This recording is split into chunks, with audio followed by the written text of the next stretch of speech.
The wind carried a stillness that seemed older than the hills themselves. Out on the edge of a quiet rural town, a weather-beaten farmhouse stood alone at the mouth of a dense Appalachian forest. Inside lived Thomas Hale, a veteran who had left behind the noise of war and the noise of people. Silence was the only companion he trusted now, and he had tried to build a life out of it. But he was not truly alone. His 12-year-old daughter Emily shared the house with him. She was a bright girl with a heart that should have been carefree, but her childhood carried a wound. Years ago, a large dog had attacked her, leaving a thin scar across her leg and a deeper scar inside her memory. From that day on, fear lived in her chest. Dogs, no matter how tame, were creatures she could not face. It was early autumn when the silence of their isolated life shifted. At exactly 6 o'clock in the evening, a German Shepherd appeared at their front steps. The first time Thomas saw it, he thought it was simply a stray, perhaps wandering down from the mountains. But the dog did not act like a stray. It didn't bark, didn't beg, didn't even pace the garden. Instead, it sat utterly still on the threshold, its gaze locked on the door as if awaiting a command that would never come. Emily froze the moment she spotted it through the window. Panic rushed through her small frame, and she bolted into her room, slamming the door behind her. That night she could not sleep, every creak of the old farmhouse reminding her that the animal was still out there. The next day, at 6 sharp, the shepherd returned. Again it sat, again it stared, and again, Emily retreated deeper into herself. Thomas watched with wary curiosity. The veteran's instinct told him there was more here than chance. The precision of its timing, the discipline of its posture, these were not habits of a lost animal. Still, he said nothing to his daughter, only tightened his jaw and stood silently on the porch while the shepherd held its post. Neither of them knew then how much this silent visitor would change everything. The shepherd did not miss a day. At exactly 6 o'clock, it would appear, sit at the bottom of the porch steps and remain there until the sun sank behind the ridge. It never crossed onto the porch. It never made a sound. It held its post. For Thomas, the presence was strange but manageable. He had seen enough odd rituals in war to know that not every mystery needed an answer right away. But for Emily, the routine became unbearable. Each afternoon, she would begin to count down the hours, dread knotting her stomach as the clock moved closer to 6. By the time the familiar shape appeared, she was already hiding in her room, curtains drawn tight, ears straining for any sound of claws against the wooden boards. School became a problem. Emily refused to walk the short dirt road to the bus stop, terrified that the shepherd would be waiting somewhere along the way. She began inventing excuses to stay home, and Thomas found himself torn. He wanted to protect her, but he could not cage her. And yet, in her mind, the dog had already caged her. One evening, Thomas stepped outside to confront the animal directly. He grabbed a heavy stick and advanced down the steps. "Go on, get out of here," he barked. The shepherd did not snarl or bare its teeth. It simply stood, backed up a few paces into the yard, and then sat again, resuming the same rigid posture. When Thomas swung the stick into the dirt nearby, the dog lowered its head but did not run. Minutes later, when Thomas returned inside, it crept back to the exact spot and settled down once more. It was discipline, pure, unshakable discipline.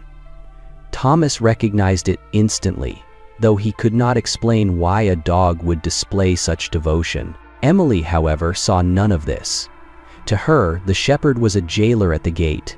She grew pale and restless, snapping at her father whenever he tried to reassure her.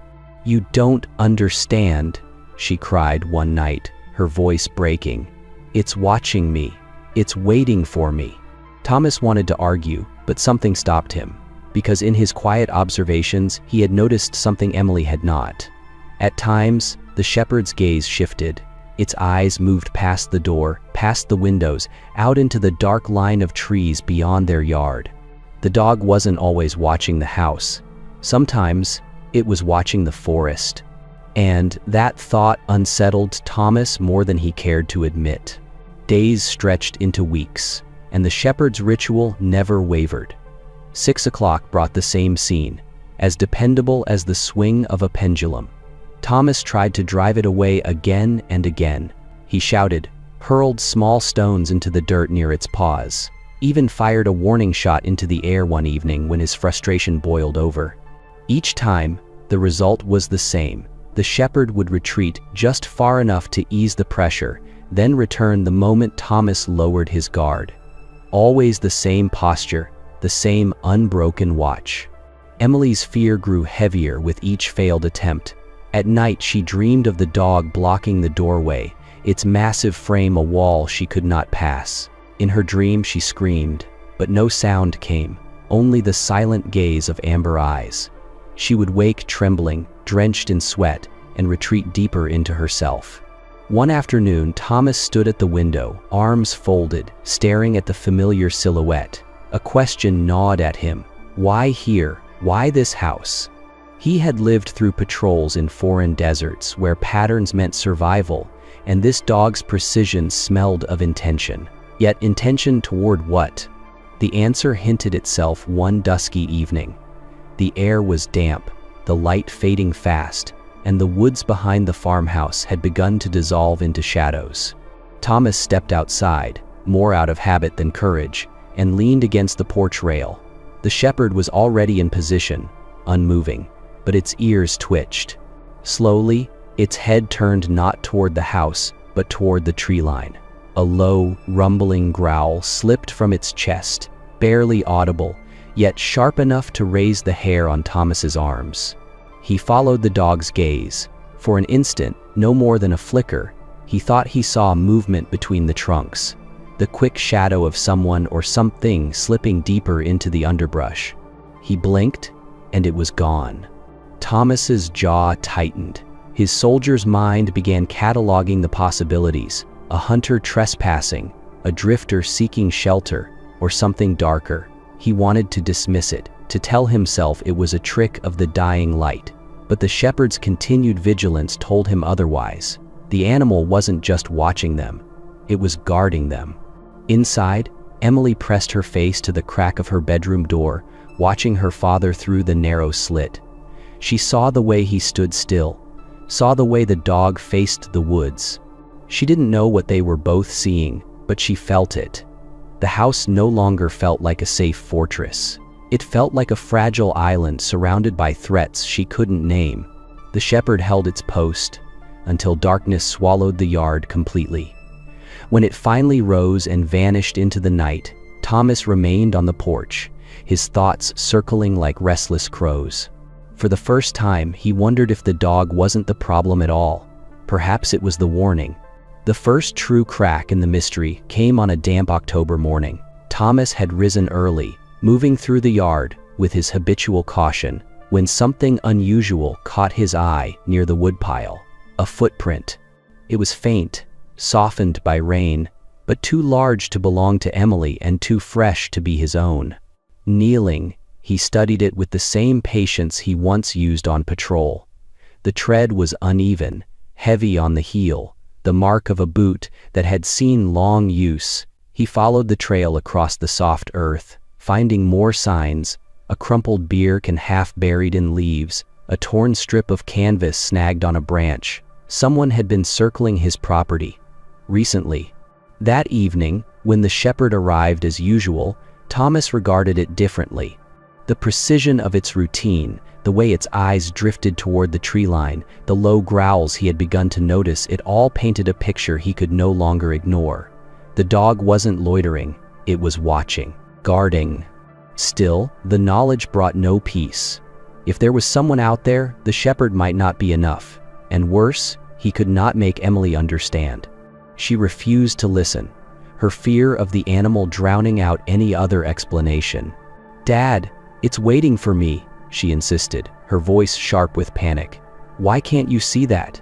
Thomas clenched his fists at his sides, torn between anger and frustration. He wanted to tell her about the footprint, the scraps of evidence, the possibility that the shepherd was not their enemy but their sentinel. Yet, He held back. She was only 12. She saw only what her nightmares allowed her to see.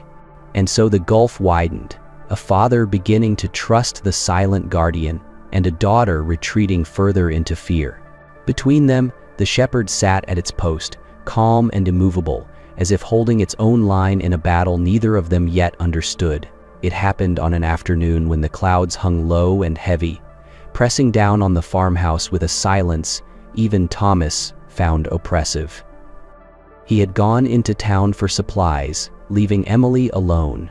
She promised she would stay inside, doors locked, curtains drawn. Still, the hours crawled with unease. At 6 o'clock sharp, as always, the shepherd appeared. Emily caught sight of it from the corner of the living room window. The shock jolted through her like an electric current. She stumbled backward, heart hammering, and in her panic her foot caught the edge of the rug. She fell hard, scraping her arm against the table on the way down. Pain flared, but fear overpowered it. Through tear-blurred vision, she saw the shepherd still sitting there. And then something happened she had never expected. The dog lowered itself slowly to the ground. Its chest pressed flat, ears tilted back, head bowed not in attack but in submission. Its amber eyes, steady and unblinking, carried not menace but something else, concern. Emily's breath came in ragged bursts. For the first time, the image of snarling teeth that haunted her dreams was nowhere to be found. Instead, she saw an animal waiting, patient, cautious, almost pleading. The front door swung open with a rush of cold air. Thomas stepped in, arms full of groceries, and froze at the sight. His daughter on the floor, trembling, a thin trickle of blood on her arm, and the shepherd lying prostrate outside the window. Anger surged through him. He dropped the bags and stormed to the gun rack. Within seconds, he had the rifle in his hands, barrel raised. Emily screamed, "No, Dad!" But the word was thin against the pounding of his heart. He pushed open the door, finger tight on the trigger. The shepherd did not move. It simply lay there, head low, as if acknowledging the decision was his to make. For a long moment, man and animal faced each other across the yard, silence stretching like a taut wire. And then, Thomas lowered the rifle. He couldn't explain it, only that the dog's gaze carried resolve, not threat. For the first time, he felt the strange, unsettling thought that maybe this creature was not an intruder at all. Maybe it was standing guard. The storm rolled in without warning, carried on a wind that screamed through the trees like sirens of some unseen war. By nightfall, the farmhouse shuddered under the weight of the gale. Rain lashed the windows in hard, relentless sheets, and the old power lines snapped. The lights went dark with a brittle pop, plunging the house into shadows. Thomas lit a lantern and placed it on the table. Its glow was small, fragile against the vast blackness pressing at the walls. Emily sat wrapped in a blanket, her face pale, her eyes darting toward every creak and groan of the timbers. The storm was loud, but it was the kind of loud that carried silence inside it, an emptiness between the crashes that made every other sound more dangerous. At 6 o'clock, the shepherd should have come. It didn't. Hours later, as the wind knifed at the eaves, a shape cut through the rain, returning not to be seen, but to intervene. Emily dared to hope it would not appear tonight, yet a strange unease settled in Thomas's chest. The ritual had never failed before. Later, as the clock edged toward 9, a noise cut through the storm, a dull thud from the back of the house. Thomas froze, lantern trembling in his hand.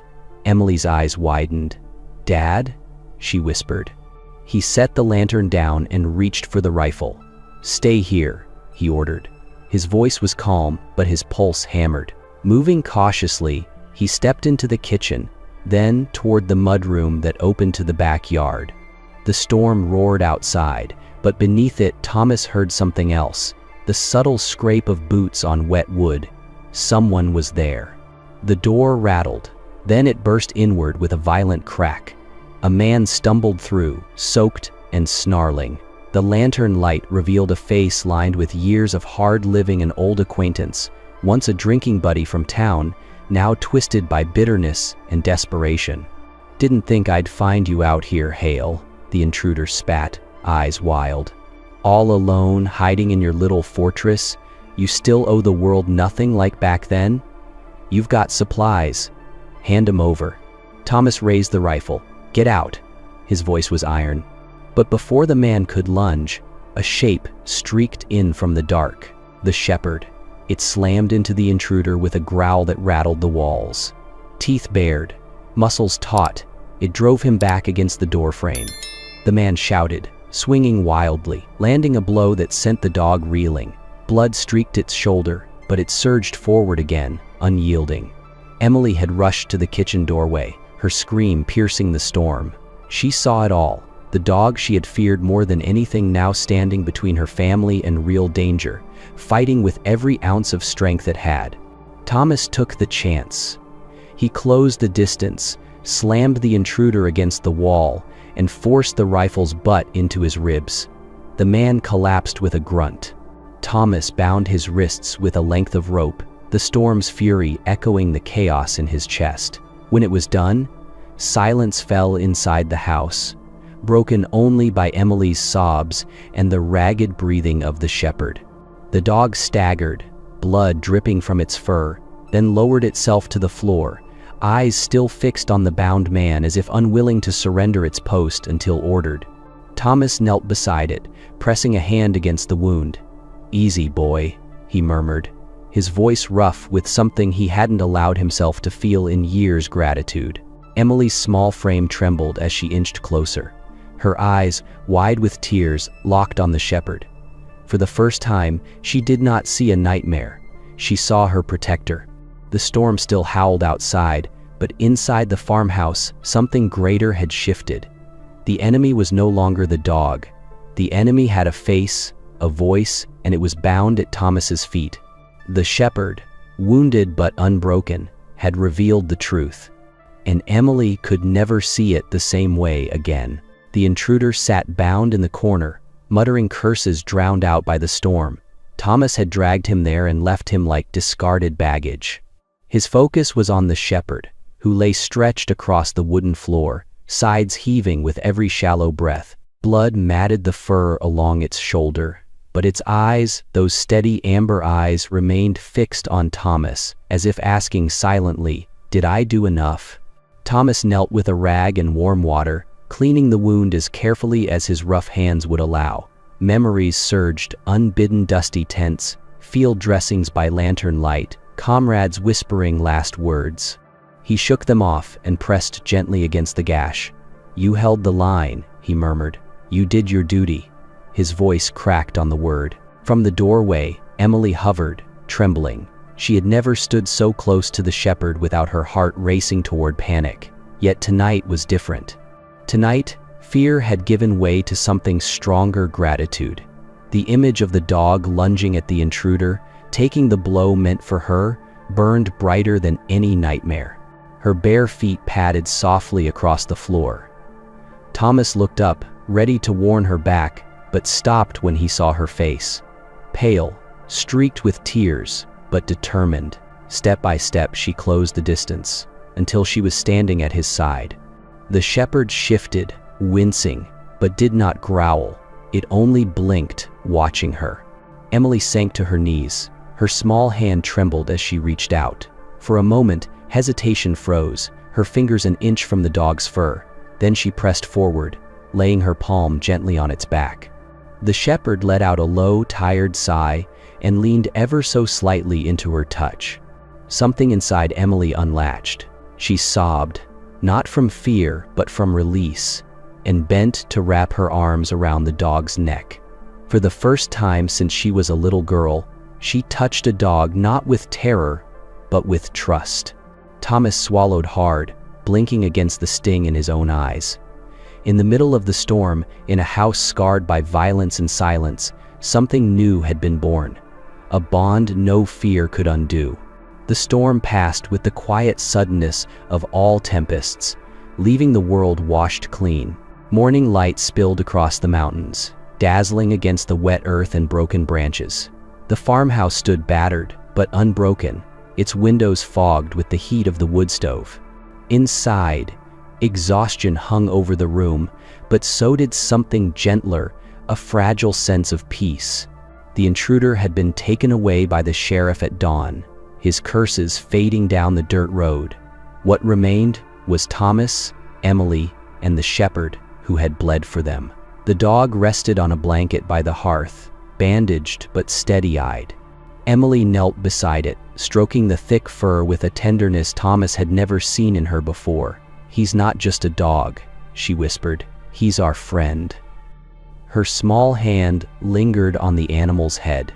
"Buddy," she said softly, as if the name had always belonged to him.